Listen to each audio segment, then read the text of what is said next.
Hello everyone, welcome back to my channel. हम लोगों ने पदार्थ विज्ञान की सीरीज स्टार्ट की थी जिसमें हमने प्रीवियसली पदार्थ क्या होता है सारे दर्शन वन शॉट रिवीजन में भी कंप्लीट कर लिया। अगर आपने वो वीडियोस नहीं देखी है तो प्लीज़ जाके देखो, आपको अच्छे से समझ आएगा। आज की वीडियो में हम द्रव्य विज्ञान की बात करने वाले हैं। तो मैंने बताया था षट पदार्थ, जिसके अंदर सबसे फर्स्ट था द्रव्य, जो वैशेषिक दर्शन ने भी माना है और हमारे आयुर्वेद का भी सिमिलर कोरिलेशन है, हमने वहीं से इसको अडॉप्ट करा है। तो द्रव्य क्या होता है? It is one of the षट पदार्थ without which there will be no existence of any other पदार्थ। मतलब द्रव्य वो पदार्थ है जो सबसे फर्स्ट है षट पदार्थ में, और इसके बिना कोई और पदार्थ का एग्जिस्टेंस पॉसिबल नहीं है। द्रव्य दो चीजों से मिलकर बनता है, द्रव गतु धातु से मिलकर उसमें यत प्रत्यय लगता है। तो द्रव्य वर्ड की उत्पत्ति इस प्रकार बताई गई है। जिसमें कोई गति हो उसको हम द्रव्य बोल रहे हैं। द्रवति गच्छति संयोगम इति द्रव्यम। मतलब क्या है?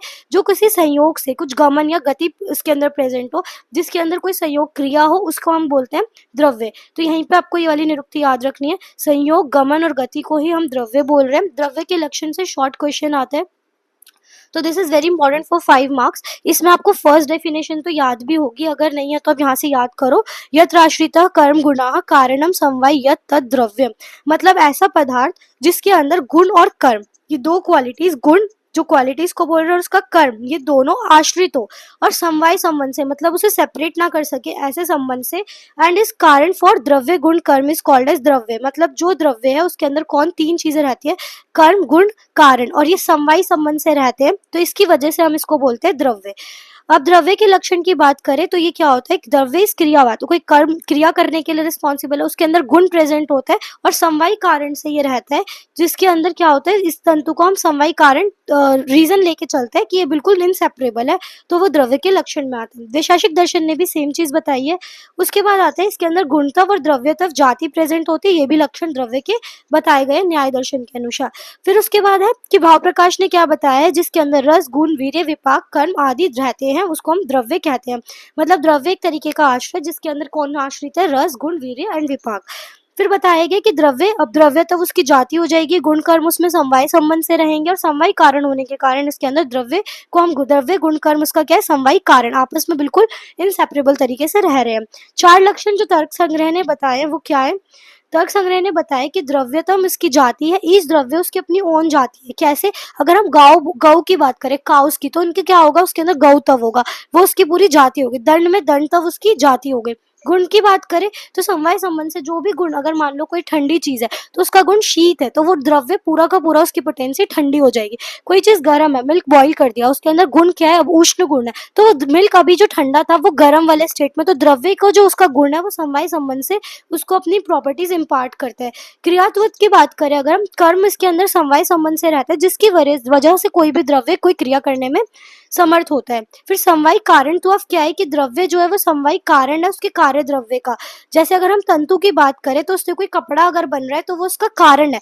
कारण और कार्य द्रव्य भी हम पढ़ेंगे। तो अगर हमने कोई क्लोथ देखा तो उसके धागे आपस में जुड़कर इनसेपरेबल तरीके से वो जुड़े और उसने एक चीज फॉर्म करी, उसका कार्य द्रव्य बना जो पट है, कोई क्लोथ है। और तंतु जो थ्रेड्स है वो उसके लिए क्या हो गए? कारण द्रव्य। तो यहाँ पे यही लिखा हुआ है कि जो द्रव्य अपने समवाय कारण के साथ मिलकर कोई कार्य करता है तो वही चीज कार्य द्रव्य कहलाती है। अब अगर हम टाइप्स की बात करें, दो तरीके के द्रव्य बताए हैं, कारण द्रव्य एंड कार्य द्रव्य। This classification is very important for short answer. कारण द्रव्य 9 बताए नंबर में, ये भी शॉर्ट में पूछा जाता है और एमसीक्यू के लिए भी पूछा जाता है। तो कौन कौन से होते हैं? खा आदि क्या हो गए? जिसके अंदर पंच महाभूत हो गए। अन्य आत्मा, मतलब आत्मा। मन कालो दिशा, मन होगा, काल होगा, दिशा होगी, ये सारे मिलके 9 कारण द्रव्य बनाएंगे। खा आदि मतलब कि जैसे आकाश महाभूत आदि, मतलब 5 महाभूत 5। फिर आत्मा जुड़ गई, मन काल और दिशा, ये 9 द्रव्य मिलके कारण द्रव्य कहलाते हैं। वैशेषिक दर्शन ने भी सेम कारण द्रव्य बताए हैं, तो आपको याद रखना है। और इन्हीं कारण द्रव्य से कौन प्रोड्यूस होगा? कार्य द्रव्य। तो कार्य द्रव्यों की अपरिसंख्या इनन्यूमरेबल है, कुछ भी बहुत सारे वो हो सकते हैं। 9 कारण द्रव्यों की अगर हम बात करें वो फर्दर अलग अलग पार्ट्स में डिवाइडेड है। जैसे मूर्त द्रव्य, जो हम मूर्त एक तरीके से एक उसको हार्ड फॉर्म में समझ सकते हैं, तो पृथ्वी हो गई, तेज हो गई, वायु हो गई, मन हो गई, आप, ये 5 तरीके के मूर्त द्रव्य जो दिख रहे हैं, एक तरीके से हम उसको फील कर सकते हैं। आकाश काल दिक और आत्मा अमूर्त द्रव्यों में ली गई है। नित्य द्रव्य जो बिल्कुल फिक्स्ड है, आकाश काल दिक आत्मा मन और तंत्र मात्र रूप, जो 4 भूत है वो क्या माने गए हैं? नित्य। और अनित्य में क्या क्या माना गया है? जो महाभूत बन गए, मतलब पृथ्वी आप तेज वायु, ये महाभूत, और इनका जो पंचतंत्र रूप है दैट विल बी नित्य। व्यापक की बात करें अगर हम, तो आकाश, काल, दिक्, आत्मा व्यापक है और अव्यापक पृथ्वी, आप, तेज, वायु और मन है। कार्य द्रव्य भी फर्दर क्लासिफाई करा गया था चेतना और अचेतना द्रव्यों में। तो जिसके अंदर हमारी इंद्रिय है, जिनके पास जिन द्रव्यों पे कोई इंद्रिय है, which is said to be as चेतना द्रव्य, जिसमें कोई चेतना है, ठीक है। और जिन पे इंद्रिय नहीं है, निरिंद्रियम अचेतनम, उसको हम अचेतना द्रव्य बोलेंगे। फिर अगेन चेतना द्रव्य दो है, एक बाह्य अंतःचेतन और एक अंतःचेतन। मतलब क्या है, वही वाला जो एनिमल्स जो कि एक्सप्रेस कर सकते हैं अपनी फीलिंग्स, जो बाहरी रूप से हमें दिख रहे हैं, जिनको हम फील कर सकते हैं, देख सकते हैं, वो होगी 4 तरीके का। तो ये पूछा जाता है शॉर्ट में, दिस इज इंपॉर्टेंट। तो इसमें आते हैं जरायुज, अंडज, स्वेदज और उद्भिज। ये इंपॉर्टेंट है। जो प्लेसेंटल हो गए वो जरायुज कहलाते हैं, जो अंडे के द्वारा बन रहे दैट इज अंडज। स्वेद से जो उत्पन्न हो रहा है, युग, पिपलिका वगैरह, वो क्रीमी, ये सारी स्वेदज। उद्भिज क्या होंगे, मंडूक वगैरह। और जांगम द्रव्यों की अगर हम बात करें तो वो भी मूवमेंट शो करते हैं, तो वो भी चेतन द्रव्य में आएंगे। अंतःचेतन मतलब जिनको हम, उनकी फीलिंग्स एक्सप्रेसिबल नहीं, जो देख नहीं सकते, फील नहीं कर सकते, उनके पास इंद्रिय होते हुए भी। जैसे कि अगर हम वनस्पति, वानस्पत्य, विरुद्ध और औषधि की बात करें, तो वनस्पति में क्या होता है, पुष्प नहीं होता लेकिन फल होगा, जैसे उदुम्बर। तो ये थोड़ा समझने में टफ हो गया, तो ये अंतःचेतन द्रव्य हो गया। वानस्पत्य कौन से होते हैं, जिसके अंदर पुष्प में से फल निकल रहा है, दैट इज मैंगो। विरुद्ध की बात करें तो क्रीपर्स इसके अंदर आते हैं, जो क्रॉल करके चलते हैं, गुड़ूची और कंटकारी। औषधि की बात करें, जो फल पाक होने के बाद डेथ हो जाती है, उसे हम औषधि कहते हैं, जैसे कि राइस, बाम्बू वगैरह। फिर अचेतन द्रव्य, ये दो तरीके के थे, अंतःचेतन और बहिश्चेतन। बहिश्चेतन क्या है, जिसमें हमारी लाइफ है लेकिन हम उसे फील कर सकते हैं, देख सकते हैं। अंतःचेतन क्या है, जिसके अंदर इंद्रिय तो है लेकिन वो अपनी फीलिंग्स एक्सप्रेस नहीं कर। चेतन द्रव्य जो भी दो तरीके के, प्राणीज और भौम, जिसमें कोई लाइफ नहीं है, कुछ भी फीलिंग्स नहीं है, कोई इंद्रिय नहीं है। एनिमल ओरिजिन की बात करें तो शंख, जो घर में हम देखते हैं, मुक्ता, प्रवाल, ये सब एनिमल से बन रहे हैं लेकिन वो अचेतन है। भौम हमारे जो धरती के अंदर से हमें पारद, मरकरी, गंधक, ये चीजें मिल रही है, तो वो सारे भौम में आएंगे। तो कार्य द्रव्य भी दो है, चेतन और अचेतन। कार्य द्रव्य में हमने भी पढ़ लिया बहिश्चेतन, जिसमें जरायु, अंडज, स्वेदज, उद्भिज, और अंतःचेतन में वनस्पति, वानस्पत्य, औषधि एंड विरुद्ध। अचेतन में भौम, जो पदार्थ हमें धरती में से मिल रहे हैं, धातु एंड पारद। प्राणीज में हो गया मुक्ता, प्रवाल वगैरह। नेक्स्ट आपको यहाँ से जो याद रखना है, अब एक क्वेश्चन कॉन्सेप्चुअल बेस्ड आता है, शॉर्ट आंसर, जिसमें द्रव्य और पंच महाभूत का कोरिलेशन पूछते हैं। जो भूत शब्द होता है वो भूत सतायम से बना हुआ है, जिसका मतलब है ऐसी चीजें जो एग्जिस्ट कर रही है या फिर रियल है। तो यहाँ से आपको ये याद रखना है, महांति भूतानी, महाभूतानी मतलब जो पूरे वर्ल्ड में, पूरी जगह पे स्प्रेड हो रखा है, उसे हम महाभूत बोलते हैं। अगर हम ऐसी बात करें, जो इंद्रिय, बही इंद्रिय, जिसमें हम लोग उसको ग्राही विषय, जैसे हमारा कोई भी ग्राही विषय जिसको हम ऑब्जेक्ट समझ सकते हैं, तो अगर वो हमारी बाह्य इंद्रियों द्वारा हम उसे ग्रहण कर रहे हैं तो वो भूत कहलाएगी। महाभूत के अपने गुण होते हैं, जो हम पंच इंद्रियों द्वारा, अपनी जो ज्ञान इंद्रिय, उनसे समझते हैं। पंच महाभूत कौन से हैं, पृथ्वी, आप, तेज, वायु और आकाश। इन पंच महाभूत का सिद्धांत ऑलरेडी आयुर्वेद के स्टार्टिंग के चैप्टर्स में एक्सप्लेन्ड है। इनसे हमारी सृष्टि की उत्पत्ति, जो सांख्य दर्शन में भी एक्सप्लेन करी गई है, कि पंच महाभूत के अकॉर्डिंग हुई है। अगर हम अब बात करें तैत्तिरीय उपनिषद की, तो इसमें क्या बताया है, जो आकाश महाभूत है वो विभु है और नित्य है, ये इंपॉर्टेंट है, जिसकी वजह से वायु महाभूत बनेगी। फिर वायु से तेज महाभूत बनेगा, तेजस से जल से बनेगा, जल महाभूत से जल बनेगा, ऐसे करके फर्दर उनका एक से दूसरे का ओरिजिन बताया गया है। न्याय विशेषिक ने क्या बताया, जो उत्पत्ति है पंच महाभूत की, न्याय विशेषिक एक्सेप्ट कर रहे थे परमाणु सिद्धांत। मतलब बिल्कुल छोटे से छोटा माइन्यूट पार्टिकल, किसी भी द्रव्य का जो बिल्कुल स्मॉलेस्ट पार्टिकल है, वो 2 परमाणु बना के बनेंगे द्विअणुक, 3 बना के बनेंगे त्रियाणुक, ऐसे कर करके स्थूल महाभूत की उत्पत्ति होगी। फिर यहाँ पे बताया कि जो पहला भूत है वो एंटर करेगा दूसरे में, फिर ऐसे करके आकाश महाभूत बनेगा। आकाश महाभूत से शब्द तन्मात्राएं, जो उसका गुण होता है शब्द जो हम सुनते हैं, ऑडिटरी रिफ्लेक्सेस। आकाश से फिर वायु महाभूत, इस तरीके से ये सारा। फिर उसके बाद वायु का गुण आएगा शब्द प्लस स्पर्श। उस फिर तेज महाभूत से, वायु से तेज महाभूत, जिसमें शब्द, स्पर्श एंड रूप। फिर आप से आप महाभूत बनेगा तेज से, फिर उसमें रस गुण भी ऐड हो जाएगा, और लास्ट में आके गंध गुण ऐड होगा पृथ्वी महाभूत में। तो इस तरीके से एक से दूसरे की उत्पत्ति बताई है। जबकि सांख्य ने पूरी सृष्टि की उत्पत्ति किससे बताई है, पंच महाभूत से, जिसमें भूत आदि से कौन इन्फ्लुएंस हुआ था, अहंकार। फिर उसमें अहंकार इन्फ्लुएंस हुआ तेजस अहंकार, जिसमें पंच तन मात्राएं फॉर्म हुई। पंच तन मात्राओं को सबसे छोटा रूप माना है, फिर उससे बड़े रूप में स्थूल भूत बने, जो कि पंच महाभूत कहलाते हैं। तो यहाँ पे यही है। फिर शंकराचार्य ने क्या बताया, अद्वैत वेदांत दर्शन को एक्सप्लेन करा है पंचीकरण सिद्धांत फॉर द उत्पत्ति ऑफ महाभूत। दिस पंचीकरण सिद्धांत रिसेंबल होता है परस्पर अनुप्रवेश के लिए जो महाभूत का पंचीकरण सिद्धांत परस्पर अनुप्रवेश ऑफ महाभूत को एक्सप्लेन करता है, जिसके अंदर बताया गया हर महाभूत हर भूत की एक फिक्स प्रोपोर्शन प्रेजेंट होती है स्थूल द्रव्य में। तो आपको इतना ज्यादा याद रखने की नीड नहीं है। बाकी आप नेक्स्ट जो याद रख सकते हो, फिर चरक वाला इंपॉर्टेंट है। चरक ने एक्सप्लेन करा उत्तर उत्तर भूत अनुप्रवेश, जिसमें उत्पत्ति बताई है महाभूत की, जैसे शब्द स्पर्श रूप रस गंध, ये गुण होते हैं आकाश वायु तेज और आप के और पृथ्वी के। जब ये भूत एंटर करते हैं एक से दूसरे वाले में, तो उसके गुण भी उसके साथ साथ एंटर करते हैं प्रीवियस वाले के। तो यही जो भी हमने पहले ऊपर पढ़ा कि आकाश में अगर शब्द है, फिर उससे वायु की उत्पत्ति होगी, स्पर्श ऐड हो जाएगा, फिर रूप, फिर रस, फिर गंध। सुश्रुत जी ने भी यही एक्सप्लेन करा है सेम। तो अन्य अन्य प्रवेश थ्योरी भी बताई है कि उसका अपना गुण होगा प्रीवियस वाले भूत का, और स्वलक्षण होता है, इसीलिए उन्होंने नाम रखा है इसका स्वलक्षण, अपने ही टर्म दिया। और ढलन ने भी यही अन्य अन्य प्रवेश थ्योरी को एक्सप्लेन करा है। सुश्रुत ने परस्पर अनुप्रवेश भी बताया फॉर द उत्पत्ति ऑफ महाभूत, कि जो ऑल महाभूत है उनका एग्जिस्टेंट होता है किसी भी द्रव्य के अंदर, बट जो डोमिनेटिंग द्रव्य होगा प्री डोमिनेंट महाभूत होगा उसी का द्रव्य में हमें लक्षण देखने को मिलते हैं। फिर महाभूत हमने पढ़ लिए 5 प्रकार के हैं। उसके बाद अब एक एक करके पढ़े तो पृथ्वी के बारे में। तो पृथ्वी गंधवती पृथ्वी बोलते हैं, जिसमें अंदर गंध गुण का समावेश होता है, समवाय संबंध से वो पृथ्वी में रहते हैं, ये पंच महाभूत में बताया गया है। तमोगुण इसके अंदर डोमिनेटिंग होता है, ये याद रखना है। पृथ्वी का रूप रस गंध स्पर्श गुण सारे इसके अंदर प्रेजेंट होते हैं। भेद की बात करें, नित्य अनित्य होती है। नित्य पृथ्वी जो है परमाणु रूप में मिलती है, और अनित्य वाली जो होती है वो कार्य रूप में मिलती है। फिर फर्दर इसका डिवीजन दे रखा है शरीर, इंद्रिय और विषय। विषय इसका जैसे मृत पाषाण घ्राण इंद्रियों द्वारा ये लिया जाता है, और शरीर हमारा इसके अंदर बताया गया है। फिर नेक्स्ट बताया इसके द्रव्य गुण और लक्षण और कर्म के बाद। तो वैशेषिक गुण ने 14 गुण बताए हैं पृथ्वी के, रूप रस गंध स्पर्श संख्या परिमाण पृथ्वीत्व संयोग विभाग परतव अपरतव द्रवतव संस्कार और गुरुतव।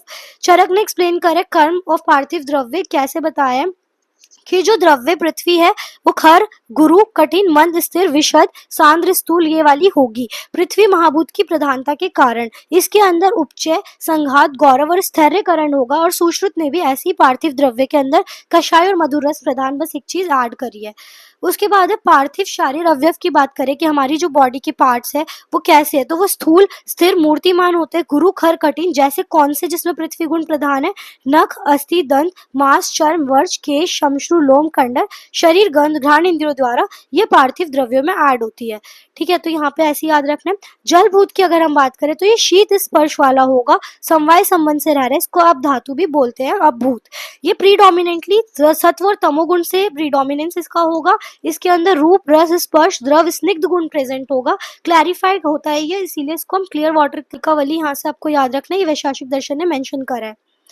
फिर जल का शुक्ल वर्ण होता है, मधुर रस होता है, शीत स्पर्श होते हैं, द्रवतव और स्नेह इसके इनहेरेंट गुण होते हैं। इसके भेद की बात करें तो नित्य परमाणु रूप से, अनित्य वही कार्य रूप। इसके अंदर सेम वरुण लोग बताए गए शरीर का, इंद्रिय रस इंद्रिय द्वारा ग्रहण विषय होता है। ठीक है, जो हम उसका रस ग्रहण करते हैं। आपे के गुण में 14 गुण बताए गए हैं, सेम वही, आप उसमें से 2 हटाना है बस। चरक के लक्षण ये सब बताए गए, द्रव्य स्निग्ध शीत मृदु स्नेहन कर्म करना, विषंदन मार्दव कर्म करना, क्लींजिंग कर्म करना, क्लेदन कर्म करना, ये सारे इसके अंदर देखने को मिलते हैं। हमारे जो द्रव्य आपे उससे बनते हैं, तो आपको पता है लिक्विड वाले रस रक्त वसा कफ पित्त मूत्र स्वेद शरीर रस और रस इंद्रिय द्वारा ही ग्रहण होता है। फिर उसके बाद हम सुश्रुत ने थोड़ी बहुत चीजें ऐड कर दी, गुरुता शैत्य स्नेह, ये आप छोड़ भी सकते हो। शुक्र एज आपे द्रव्य इंपॉर्टेंट है। जल के भेद की बात करें तो 2 तरीके से जल मिलता है, दिव्य जिसको धार कार तुषार और हेम से, भौम से मिलेगा तो समुद्र वगैरह, आंतरिक्ष से मिलता है तो गंगा और समुद्र। ठीक है, और भौम से मिल रहा है जैसे कौप नदी, सारे साल अलग अलग बताइए अष्टांग हृदय अकॉर्डिंग है, और ये सुश्रुत। तेज भूत की बात करें तो एक गर्म उष्ण स्पर्श वाला समवाय संबंध से तेज भूत की उत्पत्ति बताई है। सत्व और रजगुण प्रधान होगा, स्पर्श गुण इसके अंदर प्रेजेंट होता है। तेज भूत जो है उष्ण स्पर्श शुक्ल भास्वर रूप से मिलता है, नैमित्तिक होता है। अग्नि भेद से 2 तरीके से नित्य अनित्य बताया, वही सेम यहाँ पे आप देख सकते हो। फिर इसके अंदर ये आदित्य लोक से कंपेयर करें, शरीर में चक्षु इंद्रिय द्वारा ये ग्रहण होता है। इसके अंदर भौम दिव्य उदर्य और आकर जिसके विषय बताए गए हैं।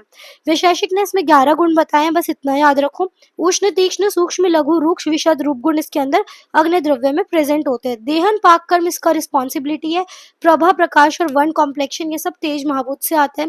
तेजस अगर शरीर में बात करें तो क्या है, हमारा जो पित्त है बॉडी में, शरीर की ऊष्मा, प्रभा, रूप, चक्षु इंद्रिय और अग्नि अवयव, ये सब कुछ तेज भूत से बन रहे हैं। वायु भूत क्या होगा? स्पर्श गुण होगा इसका। रूप और रजोगुण प्रीडोमिनेंस से अणु उष्ण शीत स्पर्श होता है। सेम इसके अंदर अगर हम पढ़े तो परमाणु और अनित्य रूप में क्या है? वायु लोक से रिलेशन है। स्पर्श इंद्रियों द्वारा ग्रहण, और वायु जो एटमोस्फेयर में प्रेजेंट है वो इसका विषय है। 9 गुण इसके अंदर बताएं: स्पर्श, संख्या, परिमाण, पृथक्त्व, संयोग, भाग, विभाग, प्रतव, अपरतव और संस्कार। ठीक है। द्रव्य के अंदर लघु, शीत, सूक्ष्म, खर, विशद, सूक्ष्म स्पर्श गुण देखने को मिलते हैं, तो वो वायव्य द्रव्य होता है, जो क्या करेगा? बॉडी में जाके विचार गति देगा, रुक्षता देगा, क्लैरिटी देगा, लघुता देगा। इसके अगर शरीर अवयव की बात करें तो क्या क्या आएंगे? जो हम सांस ले रहे हैं, उच्छ्वास, निश्वास, निमेश, आंखें खोलना बंद करना, आकुंचन, प्रसारण, गमन, प्रेरण, ये सारा कुछ वायु गुण प्रधान कर्म है जो होते हैं। स्पर्श करना स्पर्श इंद्रियों द्वारा। आकाशभूत हमें पता है शब्द गुण इसके अंदर सवाई संबंध से रहता है, शब्द आश्रित होगा द्रव्य के अंदर। इसके अंदर सत्व गुण की प्रीडोमिनेंसी देखने को मिलती है। यहाँ पे कोई भी एम्प्टी स्पेस अगर है, वहीं पे वायु जो आकाश है उसके एम्प्टी स्पेस में auditory reflexes, auditory noise, sound travel करता है। ये हर जगह प्रेजेंट होने के कारण इसे हम विभु बोलते हैं। कोई कार्य रूप नहीं है और महाभूतों की तरह नित्य होता है, कोई टाइप्स नहीं है, सिर्फ विभु है जो एक बार क्रिएट हो गया, एक ही बताया गया है। तो विभु और नित्यम इसे बोला गया है। इसके अंदर 6 गुण बताएं: शब्द, संख्या, परिमाण, पृथ्वी, संयोग एंड विभाग। इसके अंदर जब द्रव्य में ऐड होगा तो क्या क्या इसके अंदर गुण आएंगे? शब्द गुण, संलक्षण, सूक्ष्म, लघु और मृदु, ये आकाशीय द्रव्य के गुण होते हैं। मार्दवता और शौशर्य प्रदान करता है। शरीर के अवयव जो भी कैविटीज है, जितनी खाली जगह है बॉडी में, श्रोत इंद्रिया शरीर में हो गई, वो सारी आकाशीय भाव से और जो स्रोतस प्रेजेंट है। फिर आते हैं पंच महाभूत की प्रैक्टिकल एप्लीकेशन क्या है। एक बेसिक कॉन्सेप्ट जो आयुर्वेद का है वो समझने के लिए बहुत इंपॉर्टेंट है। बेसिक कंपोनेंट्स जो यूनिवर्स के, उसी से हमारी बॉडी बनी है, ये आयुर्वेद में वही इंपॉर्टेंट रोल प्ले करता है पंचभौतिक सिद्धांत में जो हमने पढ़ा हुआ है। तो यहाँ पे यही सब लिखा है। फिर नेक्स्ट आता है कि आपको ये याद रखना है कि जो असाधारण लक्षण है महाभूत के, वो चरक ने क्या एक्सप्लेन करे हैं। तो महाभूत जैसे भूमि, उसका असाधारण लक्षण खरतव बताया है, जल का द्रवतव, तेज का उष्णतव, वायु का चलतव और आकाश का अप्रतिघातत्व, ये सब कुछ लक्षण इसमें बताए गए हैं। फिर आपको नेक्स्ट यहाँ पे जो याद रखना है, महाभूत और उसके गुण जो मैंने बताए। आकाश, ये लर्न करना है। आकाश में सत्व गुण, फिर रज, फिर दोनों को ऐड करो, सत्वरज, वो अग्नि में आएगा। अब तम बचा है जो आप में, फिर तो खाली तम बचेगा, दैट इज फॉर पृथ्वी। फिर पंचभौतिक बहुत ज्यादा इंपॉर्टेंट है क्योंकि ये फॉर्मेशन ऑफ गर्भ के लिए रिस्पॉन्सिबल होता है। गर्भ का कॉम्बिनेशन प्लस पंचमहाभूत से आत्मा, और पंचमहाभूत मिलके क्या बनाते हैं? गर्भ। तो वही लिखा है, षड्धातुआत्मक पुरुष के लिए रिस्पॉन्सिबल है। गर्भ के सारे बॉडी में जो भी पार्ट्स है उसकी डिवीजन वायु करवाती है। शरीर के अंदर जो कॉम्बिनेशन है पंचमहाभूत के, उससे हमारे बर्थ के बाद अलग अलग विभाजन से अलग अलग ऑर्गन्स फॉर्मेशन लिखा है। पंचमहाभूत और आत्मा से पुरुष बनता है। षड्धातुआत्मक और चिकित्सक पुरुष भी इसको बोलते हैं। यही सब यहाँ पे लिखा हुआ है। फिर यहाँ पे आपको इसको छोड़ सकते हो, ये आपको पता है कौन सी इंद्रिया क्या परसीव और कौन सा लक्षण और कौन सा गुण उसके अंदर रिस्पॉन्सिबल है। अगर हम बात करें रस की, जो पूछा जाता है शॉर्ट में कि रस में कौन सा महाभूत है, तो मधुर रस में पृथ्वी और अम्बु, अम्ल में अग्नि पृथ्वी, फिर लवण में अम्बु तेज, तिक्त में वायु आकाश, फिर तेज वायु, कटु में वायु पृथ्वी, अगेन इन कषाय। तो ये आपको इंपॉर्टेंट है, इसको याद रखना पड़ता है, तो आप इसको लर्न करिए यहाँ से। नेक्स्ट आप अगर इसके अंदर देखो, जो इसके अंदर आप याद कर सकते हो और चीजें, वो क्या है, जब पर्सन की डेथ होती है तो सूक्ष्म महाभूत जो एक्सेप्ट आकाश शरीर को छोड़ के चले जाते हैं विद आत्मा, यही यहाँ पे लिखा हुआ है। नेक्स्ट वीडियो में हम लोग काल दिशा वगैरह पढ़ेंगे। Thank you so much for watching this video. Do like, share and subscribe.